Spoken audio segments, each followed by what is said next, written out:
Chapter 4 of The Science of Being Great by Wallace D. Wattles. This recording is in the public domain. The Mind of God. There is a cosmic intelligence that is in all things and through all things. This is the one real substance. From it all things proceed. It is intelligent substance or mind stuff. It is God. Where there is no substance there can be no intelligence. For where there is no substance, there is nothing. Where there is thought, there must be a substance which thinks. Thought cannot be a function, for function is motion, and it is inconceivable that mere motion should think. Thought cannot be vibration, for vibration is motion, and that motion should be intelligent is not thinkable. Motion is nothing but the moving of substance. If there be intelligence shown, it must be in the substance and not in the motion. Thought cannot be the result of motions in the brain.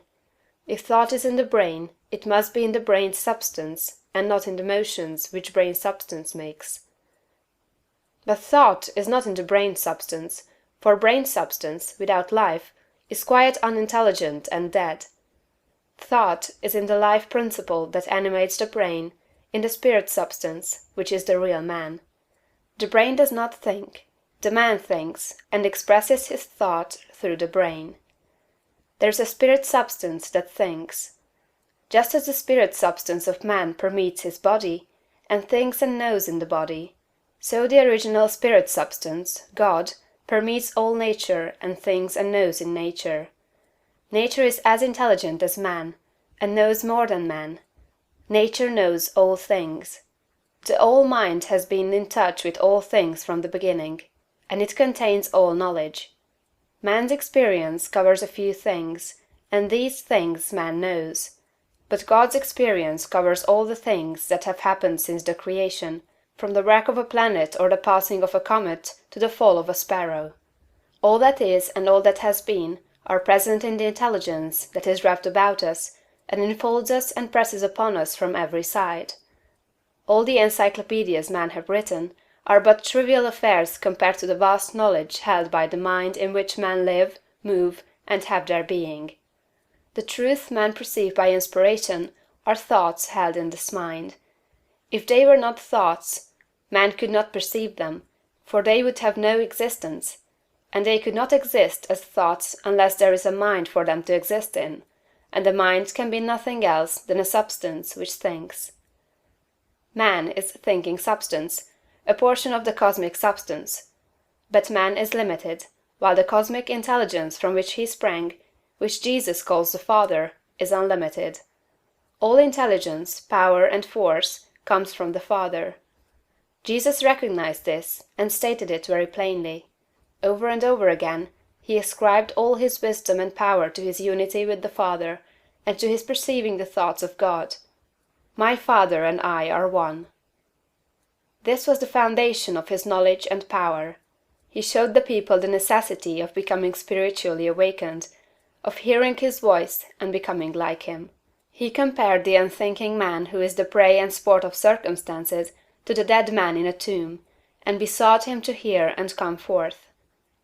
God is spirit, he said. Be born again, become spiritually awake, and you may see his kingdom. Hear my voice, see what I am and what I do, and come forth and live. The words I speak are spirit and life. Accept them, and they will cause a well of water to spring up within you. Then you will have life within yourself. I do what I see the Father do, he said, meaning that he read the thoughts of God. The Father shows all things to the Son. If any man has the will to do the will of God, he shall know truth. My teaching is not my own, but his that sent me. You shall know the truth, and the truth shall make you free. The Spirit shall guide you into all truth. We are immersed in mind, and that mind contains all knowledge and all truth. It is seeking to give us this knowledge, for our Father delights to give good gifts to his children. The prophets and seers and great men and women, past and present, were made great by what they received from God, not by what they were taught by man. This limitless reservoir of wisdom and power is open to you. You can draw upon it as you will, according to your needs. You can make yourself what you desire to be. You can do what you wish to do. You can have what you want. To accomplish this, you must learn to become one with the Father, so that you may perceive truth. So that you may have wisdom, and know the right ends to seek and the right means to use to attain those ends, and so that you may secure power and ability to use the means. In closing this chapter, resolve that you will now lay aside all else, and concentrate upon the attainment of conscious unity with God. Oh, when I am safe in my sylvan home, I tread on the pride of Greece and Rome, and when I am stretched beneath the pines, where the evening star so wholly shines, I laugh at the lore and pride of man, at the sophist schools and the learned clan, for what are they in all their high conceit, when man in the bush with God may meet? End of chapter 4.